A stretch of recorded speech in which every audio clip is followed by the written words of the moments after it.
Welcome to Behavioral Health Today, a podcast brought to you by the Triad Network. This podcast is designed to share trending topics occurring within the world and our communities and bring them a behavioral and mental health perspective. Welcome to Behavioral Health Today, a Triad production. I'm your host, Dr. Graham Taylor. My guest today is Dr. Lisa Sanchez-Johnsen. Lisa is an academic leader in the area of health equity and multicultural and Latinx health.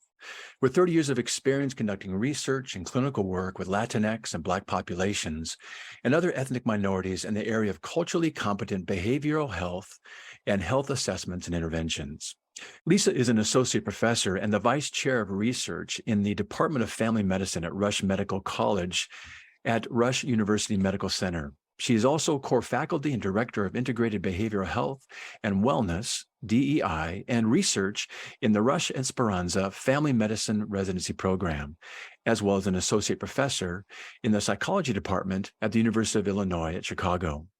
In 2008, Lisa received the Distinguished Professional Early Career Award from the National Latino Psychological Association based on her research, her teaching, her clinical practice, service, and mentorship as it relates to Latino health. Today, we're going to be talking with Lisa about the Latinx community and culturally centered assessment. Lisa, welcome to the show. Thank you so much, Graham. It's a pleasure to be here, an honor. Really enjoyed listening to your show. So thank you for inviting me. Nice to have you as our guest today. You know, hey, as we get started, we're talking about this population, the Latinx population, specifically based off of your research and also the ways that you come at a culturally centered assessment in your treatment and work with these folks. But I'd like to have our listeners just start with having an understanding of your own cultural heritage and kind of the background in that area. Sure. Yeah, thank you. I'm happy to share. So my background is that I was born and raised in Hawaii. And with that background, I sort of carry that into my interest in research and clinical work. So I am Puerto Rican and German descent. And being from Hawaii, I grew up in a very multicultural, multiracial population. Right. And, I knew that I always wanted to be a psychologist from a very young age. People would come to me with their problems. I was in grade school and older people would come to me. I don't know, perhaps I was a good listener, but honestly, I just love people. I love talking to people, being with people. And that kind of brought me into the behavioral science realm of things in terms of psychology. And then also, I should say, growing up, I was heavily involved in science fairs from a young age. And so from going to the state science fair, for everything from studying the growth of a lizard's tail to child abuse. And so when it became time to choose a career, clinical psychology and the scientific practice of clinical psychology was what attracted me the most. You and I both have an appreciation practicing in Hawaii. You grew up there. I've been there almost 40 years. And we have this appreciation, I think, just in general about the cultural diversity that we get to be a part of. I've raised 3 kids there, and it may not be a very favorable thing today to say, but my kids I know who are in different parts of the United States right now don't tend to see color. And meaning the idea around that is there's such an acceptance of diversity, there's inclusion, and there's an appreciation for the equity piece of things. And it's such a wonderful place to grow up. So you've got this upbringing in Hawaii, you've got this very early exposure, people coming to see you as Dr. Lisa, probably even in the 3rd grade. And then you've got this research interest that starts with lizards and then begins to kind of expand some into the mental health field. So you're taking this early set of experiences, they're pretty rich, and you're beginning to go into this professional realm with an interest and then a clinical practice in working with a specific population. Tell me a little bit about some of how you got into the professional side of this as a doc. Sure. So in terms of graduate school, I went to graduate school in Chicago. And honestly, I was looking to go to a city that had a multicultural population. And so that's why I ultimately selected Chicago. Although at the same time, Chicago is very different from where I was growing up because Hawaii, it's very integrated in terms of the race and ethnic background. And in Chicago, it is one of the most segregated cities in the United States. So I knew that kind of coming in, but I still wanted to be in a city with a rich, diverse background of individuals. So I got my PhD at the Rosalind Franklin University of Medicine and Science. I did my clinical psychology internship with health psychology specialization at the University of Chicago, and then did my postdoctoral fellowship at Northwestern University. Very Thank good. you. So as you take all these things and you begin to come into this field around research, I want to start with kind of a little bit of a kind of a cornerstone.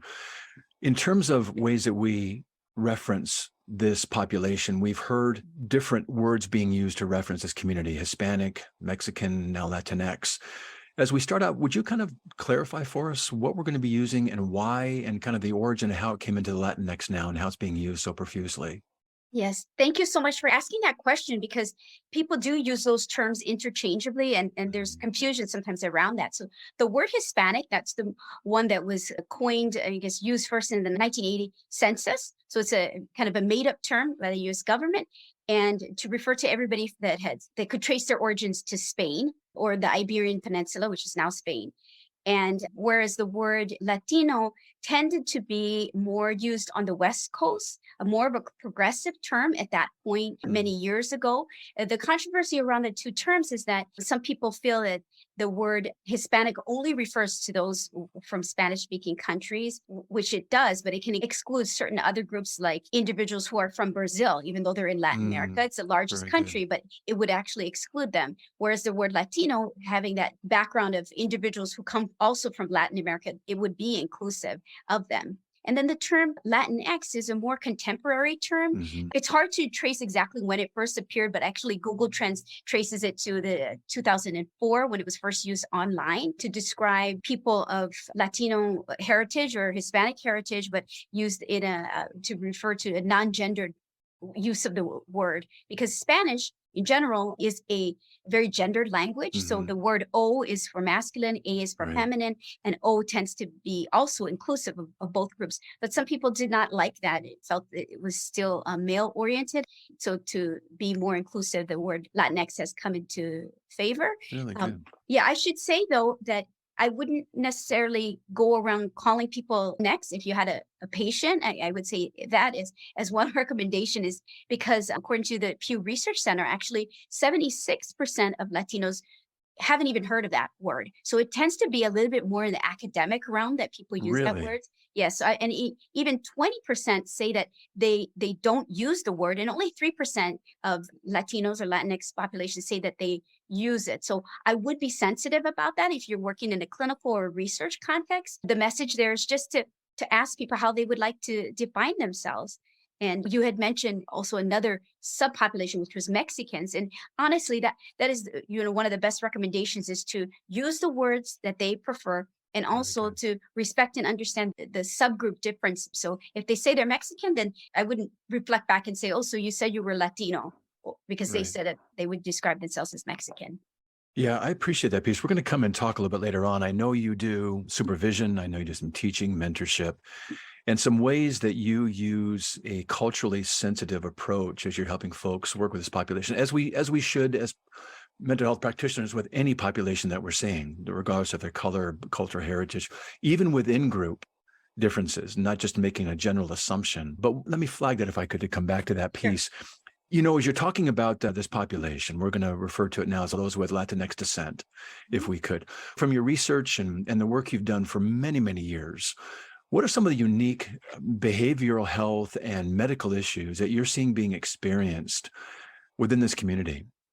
Yeah.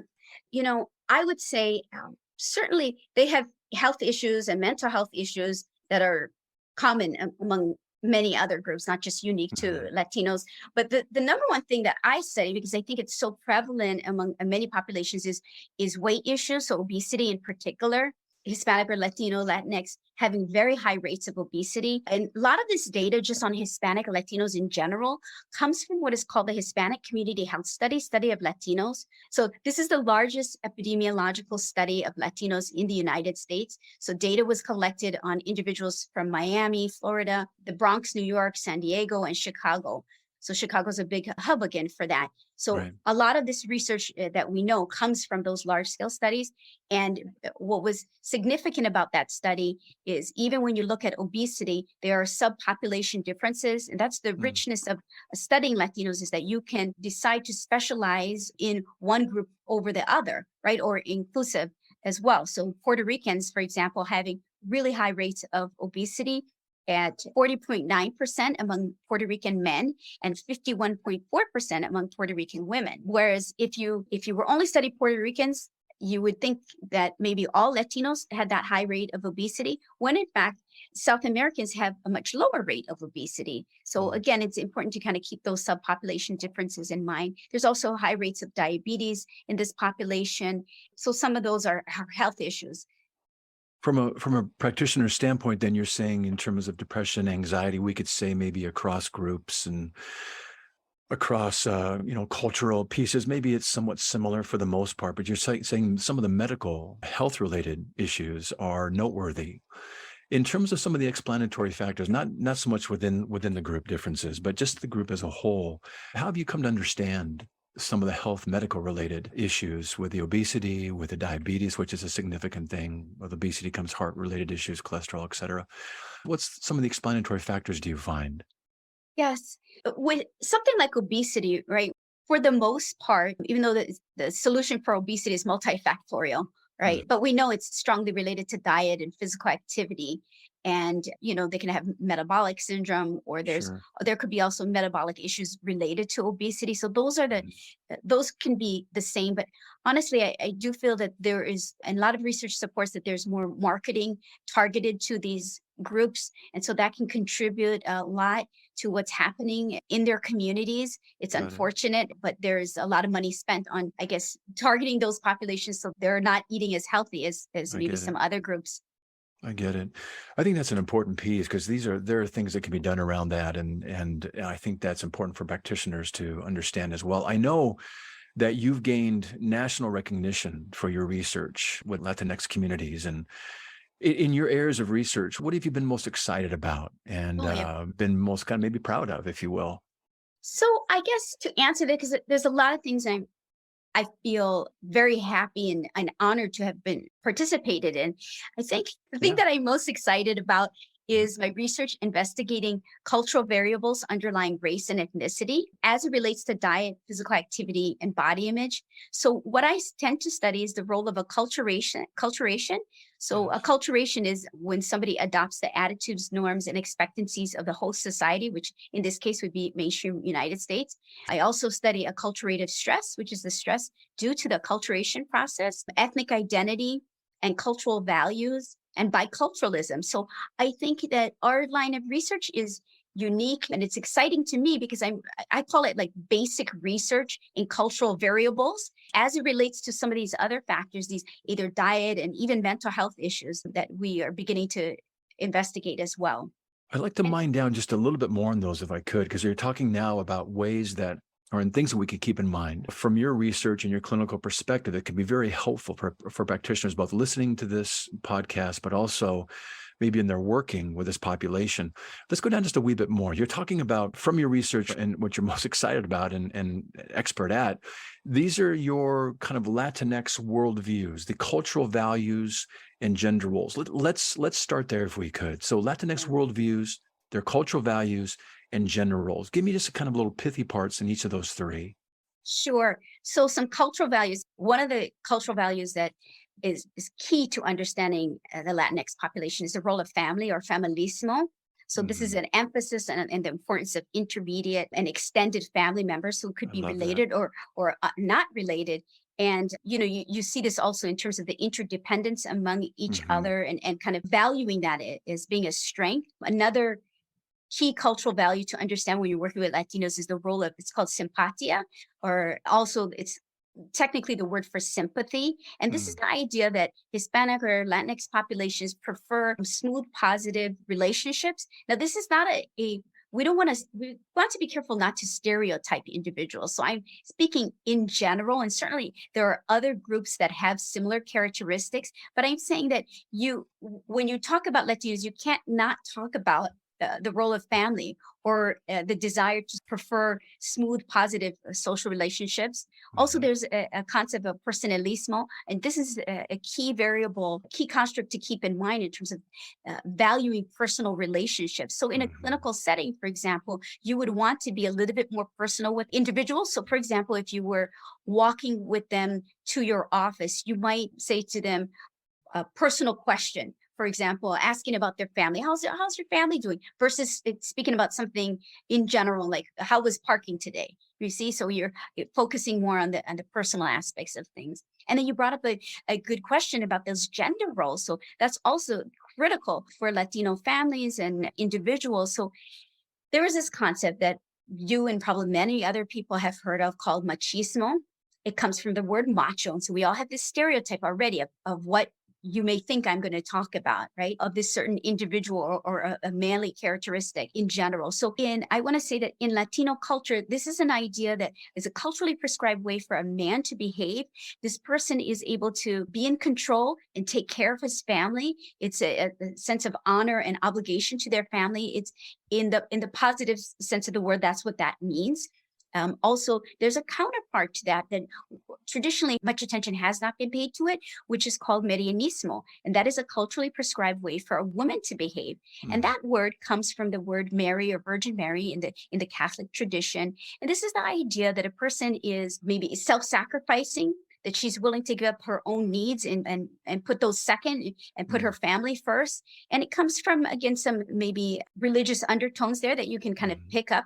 And so in therapy, in terms of gender roles, what I try to do and what other people are beginning to do as well is to work within those cultural values. We don't want to necessarily change anybody's value. I think that would be disrespectful. And respect is also a key component in Latino culture.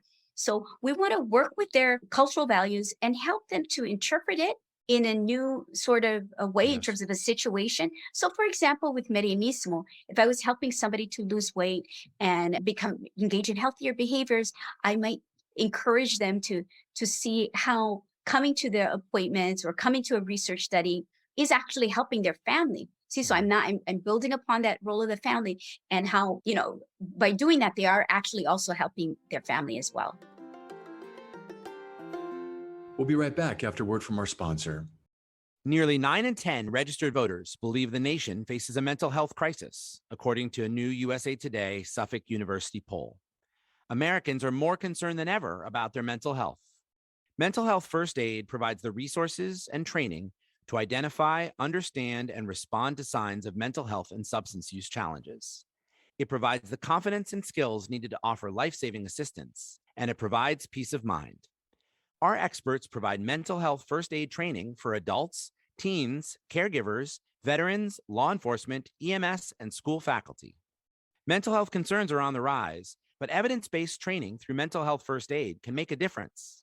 Visit mentalhealthfirstaid.org to find a course near you, or email hello@mentalhealthfirstaid.org to schedule a training.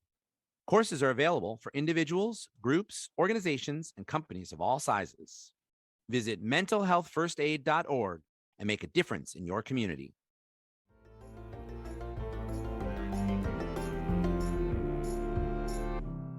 I really like that. I think what you're describing in those two terms is the best parts of those two terms, and how maybe in a marriage those work and have the ability to work very synergistically together, very complementary together. And sometimes I think those terms, you're right. When you start out, you said you may not anticipate where I'm going with in the explanation of this, but I love the beauty of what you're sharing there. This is somebody, a man on his side who takes, responsibility for his family, who loves his family tenderly, and takes that very strong stance that I think is the best of a man. And then the woman complimenting him with her stance and how she comes in the family in a very caretaking, heart-driven way as well. I really appreciate that.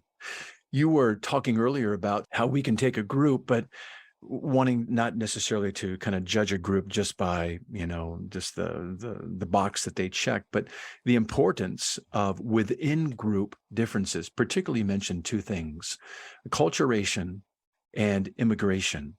Can you talk about some of the within group differences with those two factors, acculturation and immigration?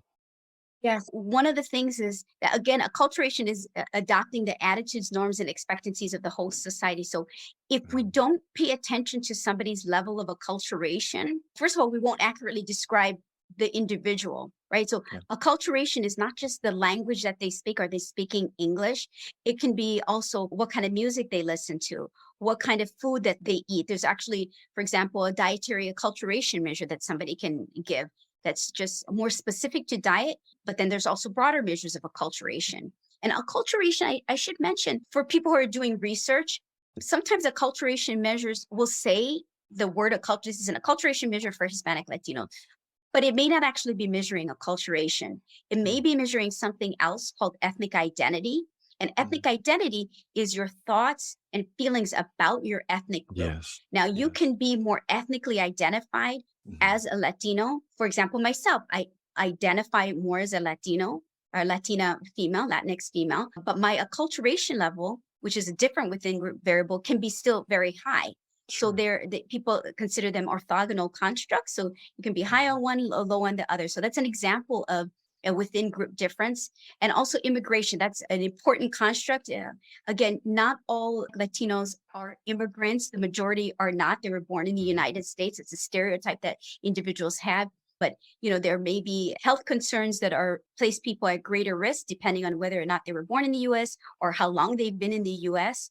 And again, I mentioned a little bit earlier some of the factors that may play into that. I said like diet and physical activity, the marketing also. So in this field and in clinically, we really do want to pay attention to those within group differences, even just like age and disability status, where they grew up. So it's not just that I'm working with a Hispanic or Latinx individual. I'm also paying attention to those intersections, and intersectionality is a very important construct for people to pay attention to as well.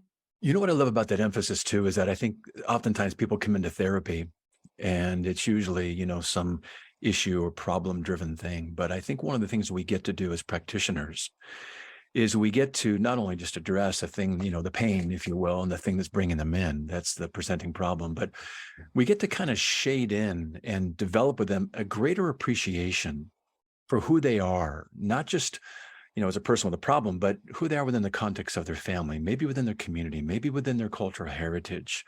And there's something about that contextual appreciation, I think, that begins to have someone kind of pause and say, man, there's a lot to me, isn't there? Or maybe there's parts of me that I hadn't considered before, maybe about the acculturation piece, maybe about the immigration piece.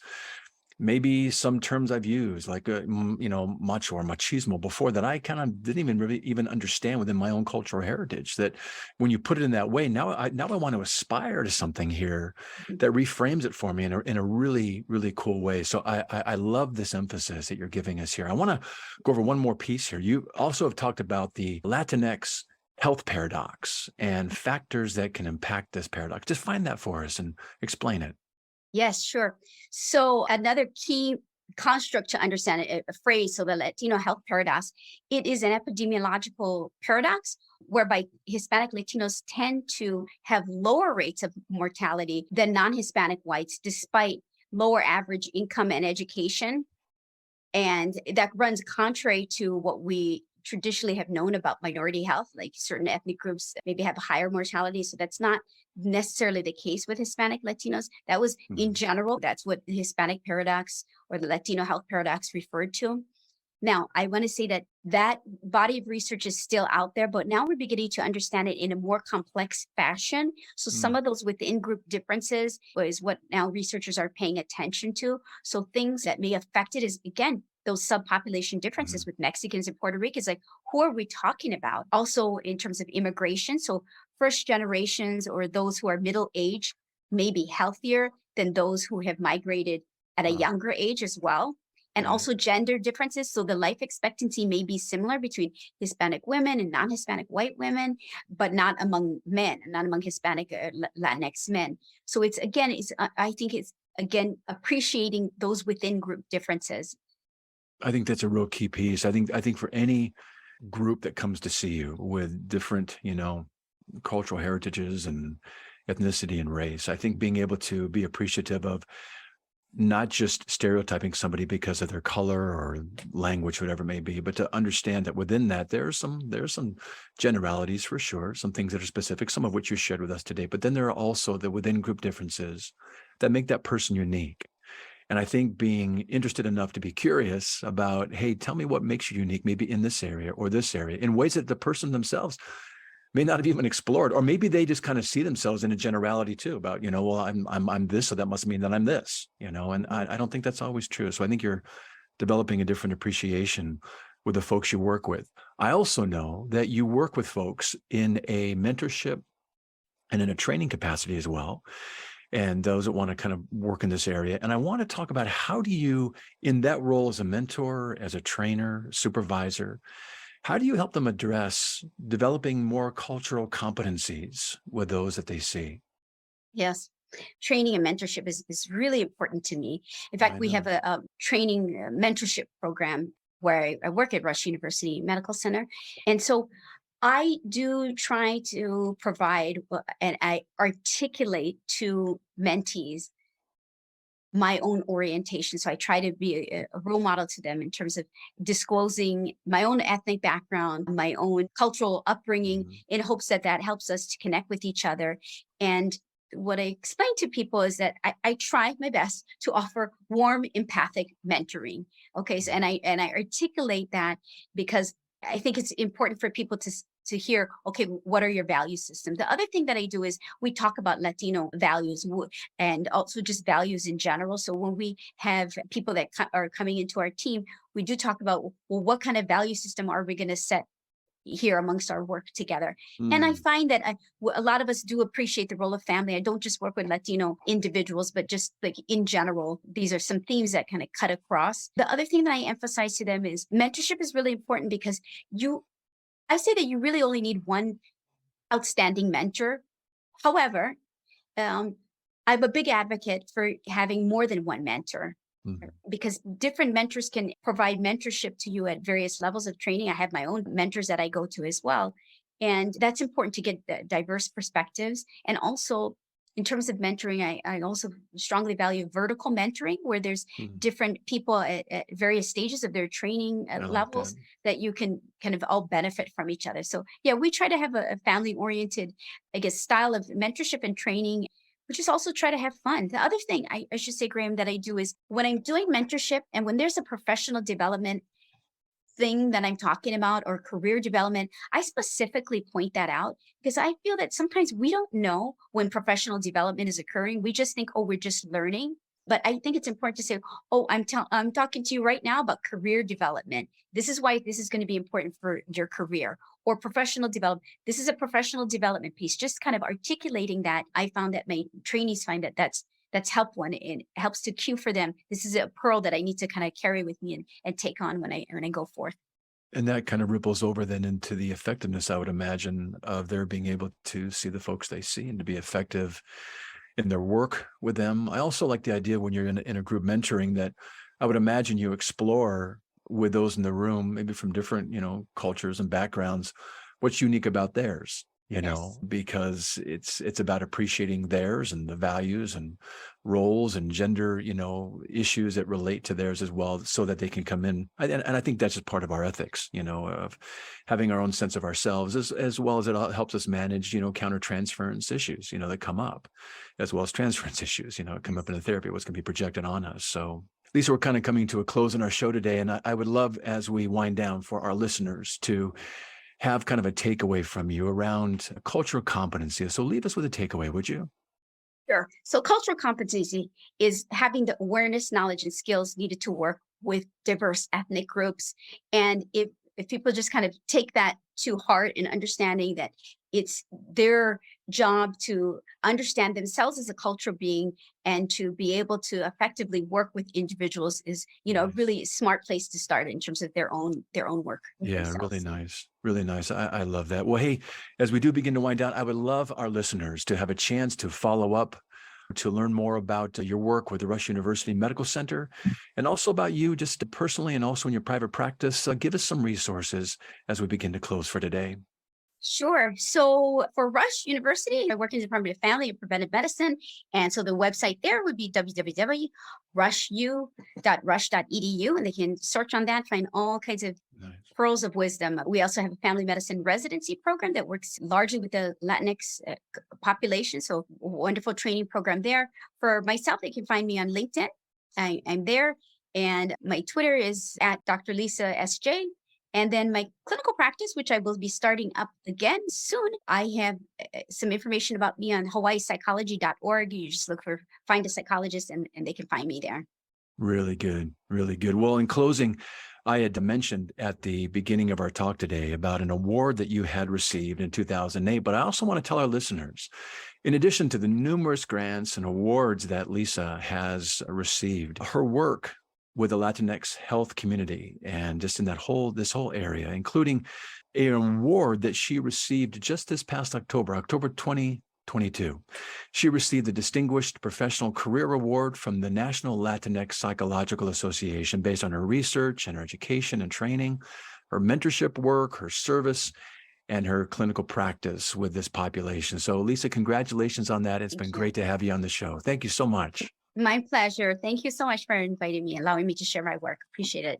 Great to have you here today. I also want to thank you, our listeners, for dropping by and joining Lisa and me today.